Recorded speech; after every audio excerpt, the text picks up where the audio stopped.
그래요. 잠깐 전화가 와서 제가 끊었습니다. 이게 핸드폰으로 하다 보니까 이런 불편함이 좀 있네요. 그죠? 근데 우리 사랑스러운 강아지 딸이 전화를 했으니 안 받을 수 있겠어요. 그죠? 이렇게 여러분들과 이런 진리의 말씀, 부처님의 지혜를 배우는 시간도 중요하지만 또 우리 강아지가 전화했을 때는 이렇게 받는 것도 즐거움이죠. 그죠? 그래서 바로 이제 그 군소리 그만하고 바로 지금 말씀 한두 구절만 해봐야 될 것 같아요. 왜냐면 한 30분 후에면 여기에 도착한다네요, 저한테. 그래서 앞전에 8장까지 수타니파타 뱀의 경에서 8장까지 읽었고 오늘은 9장 한번 읽어볼게요. 그죠? 뱀의 품 9장 아니 뱀의 품의 9절이라고 읽어야 되겠네요. 9번째. 치닫지도 않고 뒤처지지도 않아 세상에서 모든 것이 허망한 것임을 알고 수행승은 마치 뱀이 묵은 허물을 벗어버리는 것처럼 이 세상도 저 세상도 다 버린다 라고 했어요. 그래서 이 세상에서 모든 것이 허망한 것을 알고 라는 이 말에 대해서 혹시 이 말씀을 하게 된 배경이 있는가, 있는 배경이 있는가 한번 찾아볼게요.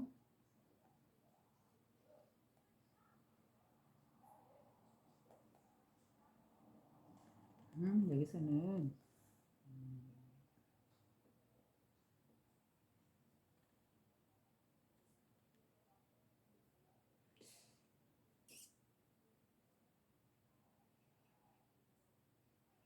이게 특별하게 나와 있진 않네요.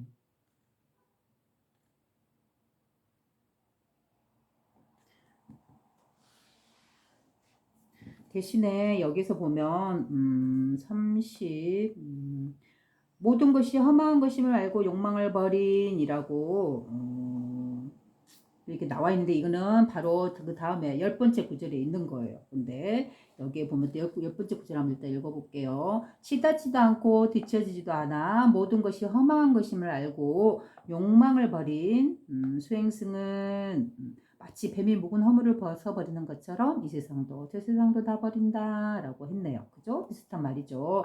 9절에서는 세상에서 모든 것이 허망한 것임을 알고 그리고 10장에서는 어때요? 모든 것이 험한 것임을 알고 욕망을 버린이라고 나왔어요. 그죠? 그러면은 여기 10장 아니 10절에서 연결된 이 이야기도 같이 읽어봐도 되겠네요. 그죠? 자, 10절에서는 이런 내용이 설명돼 있어요. 우레나 왕과 바라드와자의 대화에 한 나라의 왕과 바라드와자와의 대화래요. 그죠? 바로 왕은 우레나 왕과 바라드와자의 대화에 이 욕망에 대해서 말했었죠. 욕망을 버린이라고 나왔잖아요. 그래서 이 욕망에 대한 부처님의 가르침이 잘 나타나 있다라고 해요. 그죠? 그래서 바라드와자여 이제 부처님께서 말씀하시는 거죠. 바라드와자한테 바라도와자여 마음이 동요하면 때때로 어머니 같은 여인에 대하여 욕망을 일으키며 자매와 같은 여인에 대하여 욕망을 일으키며 딸 같은 여인에 대하여 욕망을 일으킵니다. 바라도와자여 이 젊은 수행승들은 아직 어리고 머리카락이 검고 행복한 청춘을 부여받았으나 꽃다운 시절에 쾌락을 즐기지 않고 목숨이 닿을 때까지 충만하고 깨끗하고 청정한 삶을 살면서 세월을 보낼 수 있는 다른 원인은 무엇이고 다른 조건은 무엇입니까? 하고 물어본다 이 말이었죠. 그래서 대왕이요. 알고 또한 보는 거룩하고 바르고 원만하게 깨달으신 세존께서는 이와 같이 수행승들이여 오라. 그대들은 이 몸은 발바닥부터 머리 가운데 아래 피부의 끝까지 여러 가지의 더러운 곳으로 가득 차 있는 것을 하나하나 이와 같이 이 몸에는 머리카락, 몸털, 손발톱, 이빨, 피부, 근육, 신경, 뼈, 골수, 신장, 심장, 간, 늑막, 비장, 폐, 대장, 소장, 위, 똥, 뇌수, 담즙, 가래, 고름, 피, 땀, 지방, 눈물, 임파액, 침, 점액, 관절에 오줌이 있다고 관찰해야 한다라고 말씀하셨습니다. 이렇게 몸에 대해서 부위부위로 말하면서 이렇게 부정관을 닦는다라고 말했잖아요. 그죠? 앞전에 경전 이야기할 때 수타니파타 이야기할 때 그게 있었잖아요. 그 사리불의 시자인 그 금세공이 부정관에 대해서 닦지 않고 부처님의 가르침인 부정관에 대해서 닦지 않고 이것은 맞지 않다고 생각하고 있을 때 그때 사리불이 부처님께 그 금세공을 데려와서 말씀을 하니까 이제 부처님께서 그때 말씀하시잖아요. 그죠? 그래서 청정한 연꽃을 보여주고 어떤 자신의 본성을 보게 한 다음에 이 세상은 붉다 붉게 타고 있다라고 제대로 가내라 라는 그런 가르침을 폈죠. 그때 보면 부정관이란 말이 나왔죠. 바로 여기서 부정관에 대해서 나왔네요. 그래서 이 부정관, 자신의 몸이 부정하다는 거, 깨끗하지 않다는 걸 정확하게 봐라. 그러면 이 몸에 대한 욕망, 나의 몸을 사랑하는 이러한 탐욕들, 이러한 것들을 버리게 된다라는 뜻에서 부정관을 닦게 하는 이유가 있는 거예요. 그러니까 보통 저도 처음에는 우리의 몸은 깨끗하지도 않고 더럽지도 않고 왜 우리의 몸을 갖다 이렇게 부처님께서는 이렇게 부정하다 깨끗하지 않다 이 겉은 가죽이고 속은 피와 똥과 거름과 오줌으로 가득 찬 그런 주머니들로 가득 찬 이런 거에 불과하다라고 말을 했을까 하고 저도 그 부분에 대해서는 좀 의아했어요. 왜 이렇게 부정적으로 말씀을 했을까 이 몸에 대해서. 근데 어때요? 우리의 몸이 잠깐 쓰고 버리는 옷과 같은 것이다 라고 보는 사람들에게는 굳이 부정관을 닦으라고 말씀을 안 하셨겠죠. 그죠? 근데 부정관을 닦아라 라고 말한 대상은 분명히 다른 사람이었을 거예요. 바로 어떤 사람일까요? 바로 자신의 몸을 아주 세상에서 가장 소중하게 여기는 그러한 사람들, 자신의 몸의 아름다움에 건강함에 너무 집착해서 거기에 빠져있는 사람들, 바로 이런 사람들 탐욕에 빠져있다고 하죠. 이런 사람들 대상으로 부정관을 닦아라 라고 했을 거예요. 특히 우리 젊은 사람들이 보통 보면은 자신의 몸을 아름답게 가꾸려 하고 자신의 몸을 사람들에게 드러내기를 좋아하고 그죠? 남자는 좀 더 건강하게 헬스를 하는 이런 몸을 갖다 이렇게 노출을 하고 그러면서 자기 자신을 좀 높이고 자존감 높이려 하고 또 여자 같은 경우는 젊은 여성 같은 경우는 자신의 몸을 아름답고 날씬하게 가꾸어서 심지어 어떨 때는 성형까지 하면서까지 자신의 몸을 집착하고 이 아름다움을 다른 사람들 과시하고 이런 문화가 분명 우리들에도 존재하고 있잖아요. 그러나 어때요? 또 대부분의 젊은 사람들은 이렇게 외모에 치중하지 않고 자신의 내면에 자신의 마음에 이러한 것에 더 의미를 두고 또 갖고 나가는 그런 사람도 있죠. 그러면 부처님께서는 부정관을 닦아라 하는 그 대상은 누구였을까요? 바로 자신의 이 몸에 집착하고 있는 사람들. 그죠? 너무 집착에 빠져서 거기에 퐁당 빠져서 정확하게 이 세상을 볼 줄 모르는 이러한 사람들을 향해서 부정관을 닦아라고 했겠죠. 그죠? 그런 의미에서 보면 이 부정관을 닦아라라는 말, 이 몸은 깨끗한 존재가 아니고 내가 욕망할 만한 집착할 만한 대상이 아니다라고 말씀하신 게 이해가 되죠. 그죠? 모든 부처님의 말씀이라 해서 모든 사람에게 똑같이 적용되는 것일까요? 그러지 않겠죠. 분명 그 사람에 따라서 그 사람의 상태에 따라서 부처님께서는 필요한 부분을 이렇게 일깨워 주셨겠죠. 그죠? 그래서 너무 몸에 집착하고는 이 젊은 사람들을 위해서 몸에 너무 집착하지 마라. 또는 나이 들수록 우리는 또 건강을 생각한다고 건강을 챙긴다는 그런 동기는 좋은데 어떻게 보면 잘못 흐르고 있는 경우도 있는 것 같아요. 너무 약에 의존하거나 영양제에 의존하거나 그죠? 그래서 자신의 몸에도 오히려 집착하고 있는 이런 모습도 간혹 보기도 해요. 요즘 이게 흐름을 보면은. 그래서 이 늙어가는 거, 그죠? 힘이 약해지고 몸이 약해지는 거, 이런 것은 어때요? 생로병사라는 과정을 자연스럽게 겪고 있는 것이죠. 그죠? 바로 이 늙어가고 힘이 빠지고 약해지고 아파가는 이러한 상황을 자연스럽게 받아주는 거, 이러한 것도 필요한 모습이라고 저는 생각을 해요. 그죠? 자, 그러면 또 한번 읽어볼게요. 부정관을 말씀하셨고, 대왕이여, 젊은 수행승들이 아직 어리고 머리카락이 검고 행복한 청춘을 부여받았으나 꽃다운 시절에 쾌락을 즐기지 않고 목숨이 닿을 때까지 충만하고 깨끗하고 청정한 삶을 살면서 세월을 보낼 수 있는 다른 원인은 이것이고 다른 조건은 이것입니다. 라고 말했네요. 그리고 여기서 욕망이라고 말했기 때문에 이런 말씀도 여기서 곁들여서 부연 설명을 해놨나 보네요. 그죠? 치닫지도 않고 뒤처지지도 않아. 세상에서 모든 것이 허망한 것임을 알고 수행승은 마치 묵은 허물을 벗어버리는 것처럼 이 세상도 저 세상도 다 버린다. 그래요. 마치 이 내용만 보면은 어때요? 뭐 너무 염세적이고, 그죠? 이 세상에 대해 뭐 이렇게 부긍정이고, 그죠? 뭔가 이게 다 내던져 버려야 될 것 같은 그런 느낌의 말씀이죠. 그죠? 근데 이 말을 있는 그대로 해석하면 그렇게 들릴 수도 있지만 어때요? 이 숨은 뜻, 속뜻을 우리가 알고 나면은 결국 그런 말은 아니다라는 걸 알 수 있어요. 바로 이 말, 이 세상도 저 세상도 다 버린다 하는 말은 바로 이 세상이란 앞전 시간에도 말했지만 바로 이 물질계, 이 물질계에 대한 탐욕, 즉 이 드러난 세계에 대한 탐욕, 바로 나 자신 이 몸, 이 몸에 대한 집착, 그 다음에 이 드러난 세계, 물질 세계에 대한 욕망, 내 것을 더 소유하고 싶고 더 부풀리고 싶고 하는 이러한 마음들, 그로 인해서 나 아닌 저 대상들을 이렇게 뭐 싸우고 다투고 그다음에 심지어 죽이면서까지 내 것을 더 부풀리고 내 것을 더 소유하려고 하는 이러한 이 세상, 이 물질계의 세상의 특성에 사로잡혀 있는 사람들, 그죠? 6가지 감각에 휘둘리고 있는 사람들을 갖다가 이 세상이라고 표현한 거예요. 그래서 이러한 것들을 버려야 된다라고 하는 거죠. 이 세상을 버려라. 여기서 말씀하시는 건 바로 이 부분을 버려라는 뜻이죠. 그죠? 자신의 삶인 자신의 삶을 이 세상을 버려라 라는 뜻은 절대 아니죠. 그죠? 그다음에 또 역시 저 세상도 다 버린다 하면 뭐예요? 저 세상이란 비물질계로서, 비물질계란 뭐예요? 이렇게 드러나지 않는, 손에 잡히지 않는, 눈에 보이지 않는 이런 비물질계, 바로 이 부분은 뭐예요? 바로 우리의 정신이요, 우리의 마음이잖아요. 즉 우리가 이런 정신적으로 갖는 그러한 소유욕들 말하는 거예요. 그래서 정신적인 소유욕이란 무엇일까요? 바로 우리가 이렇게 책을 통해서 어떠한 지식을 얻어요. 어떠한 진리라든가 어떠한 지식이라든가 그걸 습득하게 되고 거기에 내가 이거를 이 사실을 하나 알게 됨으로 인해서 이게 이것만이 옳다, 이것이 사실이다 하고 여기에 갇히는 거, 이 글 안에, 이 내용 안에 갇히는 거. 그래서 이것과 자신의 생각과 다른 사람들과 만났을 때 어때요? 나 것이, 내가 배우고 내가 습득한 것이 옳다, 저 사람들이 생각하고 말하는 그 주장은 틀렸다 하고 서로 싸우게 되는 거.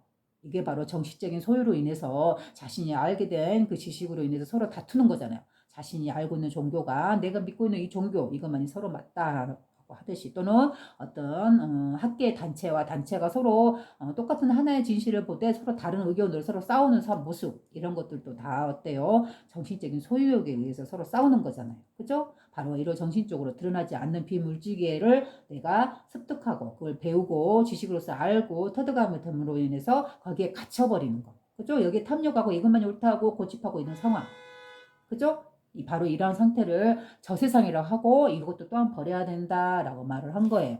그래서 이 세상도 저 세상도 다 버린다 함은 염세적으로 세상을 회피하듯이 이렇게 살아라는 뜻이 아니고 바로 이러한 뜻이 있다. 지금 이걸 간결하게 말하면 뭔 말이에요? 바로 물질적 또는 정신적인 그러한 소유욕을 버려라 라고 말을 하는 거예요. 그러면 이 2가지를 버리면 그러면 결국은 무엇을 취해라는 거예요? 바로 자신의 본성 자리, 청정한 자리를 취해라 라고 말씀하시는 거죠. 바로 이 자리를 보기 위해서 우리는 무엇을 버려야 될까요? 바로 이 물질욕의 6가지 감각에 휘둘려서 이게 파묻혀서 탐욕스럽게 살아가는 이러한 삶을 버렸을 때, 이러한 삶을 깼을 때 어때요? 고요하게 자신의 존재감이 드러나겠죠. 이 고요한 이 존재하는 것 자체만으로 내가 무엇을 원하고 무엇을 얻고 무엇을 소유하고, 그죠? 내가 원했던 걸 정치하거나 이런 것을 이루었던 또는 이루어지 못했던 그걸 이루고 못 이루고가 그렇게 중요한 게 아니에요. 바로 이 자신의 본성을 깨닫는다 하면 이미 내가 갖추고 있는 것 그 자체로서 무한한 풍만감, 무한한 만족감, 무한한 이런 풍요로움을 느낄 수 있는 거예요. 바로 그 말을 달리 말해서 지금 이 순간에서 자신이 있는 이 자리에서, 그죠? 그 어떤 모든 내가 삶에 원하던 그 모든 것들이 이루어지지 않았다 하더라도 또는 진행형이라 하더라도, 그죠? 이미 그 결과가 드러나 있지 않다 하더라도 그 결과가 성공인지 실패인지 그거는 2번째일 뿐이에요. 그죠? 바로 우리가 살아가는 그 삶의 과정에서 내가 어떠한 과정을, 어떤 목표를 취하고 그걸 또 이루지 못했던 우리는 분명히 삶이라는 과정을 살아가죠. 바로 그 과정, 순간순간에 바로 이렇게 자신의 본성을 본다는 거는 어때요? 자신의 삶에서 소소한 그런 마음의 여유를 즐길 수 있고 소소한 행복에서 아름다움과 기쁨과 행복과 만족을 느낄 수 있는 상태.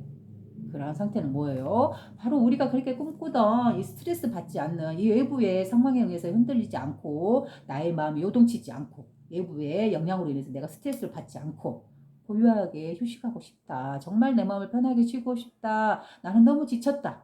그죠? 바로 이러한 동기 원인으로 인해서 우리는 이런 마음 공부를 시작하잖아요. 그리고 자성과 명상을 찾게 되죠. 그죠? 그럼 뭐예요? 결국은 자손과 명상이라든가 자신을 쉬게 한다든가 마음의 휴식을 찾는다든가 진정한 휴식과 진정한 충만함, 그죠? 진정한 만족과 풍요로움을 찾겠다 하면 결국은 뭘까요? 바로 외부에 드러나는 이 물질 세계가 있는 게 아니에요. 그죠? 바로 자신의 이 본성 자리를 본다는 건데 이 본성을 본다 하면 바로 우리가 현실에서 살아가고 있는 우리는 어느 순간이든 어느 곳에든 존재하고 있고 또 알아차리고 있고 이렇게 눈으로 선명하게 보고 있잖아요. 깨어있는 정신으로. 바로 이 의식이 바로 우리의 본성이에요. 이 의식이 있을 때는 어때요? 어떠한 추구심도 내려놓을 수도 있고 어떠한 탐욕적인 그런 욕심도 내려놓을 수 있고 일부러 치닫던 바깥을 향해서 무한히 쫓던 그죠? 그 허망한 욕심 그죠? 이걸 갖다가 내려놓을 수 있을 때 내려놓을 수 있을 때 내려놓게 되고 그죠? 그럼으로 인해서 우리는 어때요? 어떤 것도 이루지 않았어도 이미 나에게 갖춰져 있는 것 안에서도 우리는 만족을 느낄 수 있어요. 바로 이 고요한 상태에 늘 깨어있는 이 첫 번째 순수한 의식에 내가 딱 머물러 있는다. 바로 자성과 명상을 하는 그 순간에 우리는 어때요? 고요한 이 침묵 속에서 그 무엇을 내가 손에 쥐고 있거나 그 물질을 쥐지 않고 있어도 그죠? 내가 원하던 그 모든 계획들이나 목표들이나 삶의 그러한 일들은 다 던져놓고 잠시 잊어먹고 그죠? 마치 어떤 여행지에 푹 빠져서 몇 박 며칠 또는 한 달 동안 여행을 왔을 때 그 마음의 상태처럼 그 모든 나의 일어난 일들을 딱 내려놓고 나의 일어났던 모든 감정들을 내려놓고 잠시 여기서 현존하고 쉬는 거예요. 이러한 상태를 되찾는 것. 그래서 내가 쉼으로 인해서 그 모든 생각이나 그 모든 감정의 끄들림을 탁 내려놔버리고 잊어버리고 던져버리고 깨버리고 그죠? 오롯이 있음이라는 이 현존에 존재하고는 평온한 의식, 맑게 깨어나는 의식, 내가 이 선명한 이 정신에 딱 집중할 때 어때요? 그 모든 것들은 자연스럽게 스르르 사라지고 오로지 지금 여기 자신이 처해 있는 이 현장이 자신이 살아가고 있는 앉아있는 이 공간이 아름답고 깨끗하고 선명하게 유난히 더 아름다운 빛으로 더 드러나고 밝게 보이고 선명하게 보인다라는 걸 느낄 수 있어요. 바로 이런 상태에 있을 때에는 어때요? 잠시 바람에 흔들리는 커튼의 이런 모습도 너무 아름답게 보이고요. 그다음에 창문을 통해서 들어오던 그 빛도 평범하게 아무 때나 들어왔던 그 빛도 그 빛을 유심히 관찰해 보세요. 그러면은 너무나 아름다운 황홀한 보석처럼 그 빛이 너무 아름답게 반짝여요. 저도 저희 집에 이 커튼을 보면은 뒤에 커튼이 보이고 저 밑에 보면 하얀 판에 문지방이 보이잖아요. 근데 날씨가 좋은 날에 이렇게 커튼을 탁 치고 저만치 떨어져서 여기를 갖다 가만히 주시해서 앉아서 잠깐 쉬어요. 바로 저만의 이제 자선의 명상의 시간을 즐기죠. 그러면 이 커튼을 활짝 열고 거실의 문을 활짝 열고 바깥에 빛이 들어오게 하면서 이 전체를 조망하면서 고요히 앉아 있어요. 바로 그 모든 생각들을 딱 내려놔버리고 모든 감정들을 쉬어버리고 다 던져버리고 이것이 지금 이곳에 있음이라는 이 의식 하나에 조용하고 고요하게 함께 있는 거죠. 바로 내 자신과 함께 있는 것이죠. 나의 의식과. 그죠? 그러고 있을 때는 이렇게 창으로 들어오는 그 빛이 이 평범한 문지방의 이 하얀 색깔일 뿐인데 이 하얀 빛이 너무나 황홀하고 아름다운 보석과 비교할 수 없을 정도로 아름답게 빛나. 바로 이러한 것은 이런 기쁨, 이런 행복은 바깥의 그 무엇으로도 그 어떤 내가 원하는 목적을 이뤘다 하더라도 이룰 수 있는 부분이 아니에요.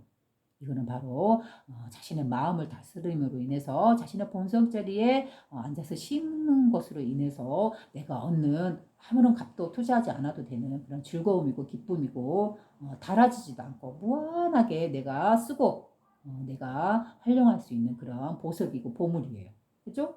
진실한 보물이라 바로 우리가 정말로 찾고 쫓아야 되고 추구해야 되는 것은 바로 이러한 감각이에요.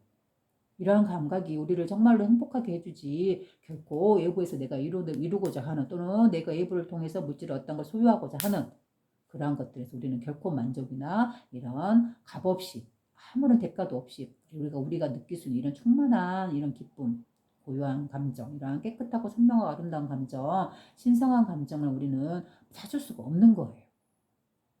어떤 대상이 어떤 외부에 있는 게 아니기 때문에 바로 자신의 내면의 이 본성의 이 마음과 이 외부의 환경과 서로 어때요? 하나의 의식에 딱 앉아 있을 때, 그죠? 바로 고요하게 자신의 감각을 다스리고 선명하게 깨어 있을 때, 그래서 주변의 환경을 고요한 상태에서 맑은 의식으로 선명한 정신으로 이렇게 찬찬히 보고 느끼고 있을 때, 그때 깨어나는 거예요. 그때 우리가 잊어먹었던, 그죠? 나의 감정에 의해서 이렇게 가루어져 있던, 파묻혀 버렸던 자신의 본성이 환하게 다시 빛을 발하고 살아나는 거예요.